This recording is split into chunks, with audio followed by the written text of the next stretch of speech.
Hi friends, welcome back to Paseem Rusiyam. இன்னைக்கு பசீம் ருசியமில் நார்த்தங்காய் உப்பு ஊறுகாயை கார ஊறுகாயாக எப்படி மாற்றுறது அப்படின்னு பார்க்க போகிறோம். பொதுவாக வருஷம் முழுவதும் இந்த நார்த்தங்காய் கிடைக்கிறது இல்லை. நார்த்தங்காய் சீசனில் மட்டுமே தான் கிடைக்கிது. அது கிடைக்கிற டைமில் நம்ம வாங்கி உப்பு ஊறுகாயாக இதே மாதிரி செஞ்சு வச்சுக்கிட்டோன்னா தேவைப்படும் நேரங்களில் நான் இன்னைக்கு சொல்கிற மாதிரி கார ஊறுகாய் சேஞ்ச் பண்ணிக்கலாம். உப்பு ஊறுகாய் ஒரு வருஷம் ஆனாலும் கெடுறதில்ல. பட் நம்ம கார ஊறுகாய் வந்துட்டு ப்ரிசர்வேட்டிவ் சேர்க்காம ஹெல்த்தியாக அப்பப்போ இதே மாதிரி செஞ்சு சாப்பிட்றது ரொம்ப நல்லது.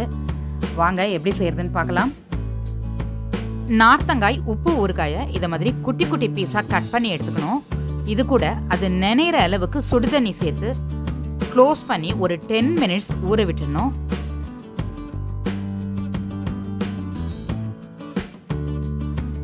கடாயில் 2 ஸ்பூன் நல்லெண்ணெய் சேர்த்து ஆயில் ஹீட் ஆன பிறகு 1/4 ஸ்பூன் கடுகு சேர்த்துக்கலாம்.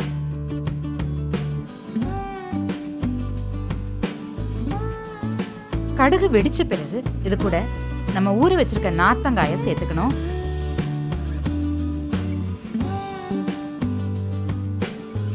இது கூட 1 ஸ்பூன் பிளைன் மிளகாய் தூள், 1/2 ஸ்பூன் மஞ்சத்தூள், 1/2 ஸ்பூன் பெருங்காயத்தூள் சேர்த்து நல்லா மிக்ஸ் பண்ணி விடணும்.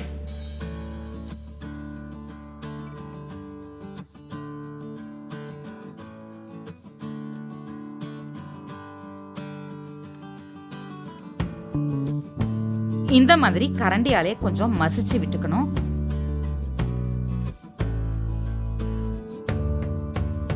இது கூட கொஞ்சமா வெல்லம் சேர்த்து திரும்பவும் அதே மாதிரி குத்தி விட்ட மாதிரி மசிச்சு விட்டுக்கலாம்.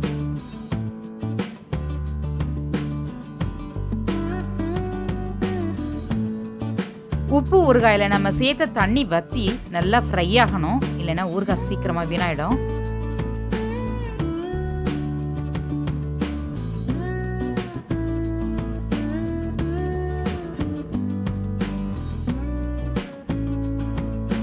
நம்ம சேர்த்த நல்லெண்ணெய் இந்த மாதிரி வெளியில் வரணும், உறிஞ்சு பபிள் பபிளாக வரணும். இந்த டைமில் ஸ்டவ் ஆஃப் பண்ணிடலாம்.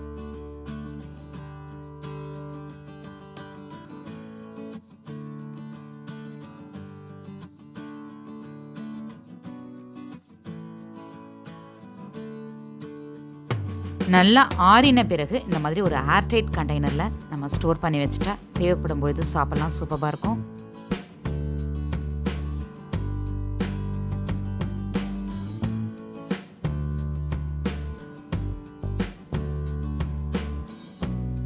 இந்த ஊறுகாயோட டேஸ்ட்டு, டெக்ஸ்சர் எல்லாமே நம்ம டைரெக்டாக ஃப்ரெஷ்ஷான நார்த்தங்காயில் செஞ்ச மாதிரியே இருக்கும். நம்ம உப்பு ஊறுகாயில் செஞ்ச மாதிரி இருக்காது, தெரியாது. அதே மாதிரி இது கடைகளில் வாங்குகிற ஊறுகாய் மாதிரியே டேஸ்ட்டு ரொம்ப சூப்பராக ரொம்ப டேஸ்டியாக இருக்கும். பட் நம்ம ப்ரிசர்வேட்டிவ் சேர்க்காம ரொம்ப ஹெல்த்தியாக சூப்பராக செஞ்சுருக்கோம். இந்த வீடியோ உங்களுக்கு பிடிச்சிருந்தா லைக் பண்ணுங்கள், ஷேர் பண்ணுங்கள். இந்த வீடியோவுக்கு கீழே உங்களுடைய கருத்துக்களை பதிவிட மறந்துடாதீங்க. வணக்கம்.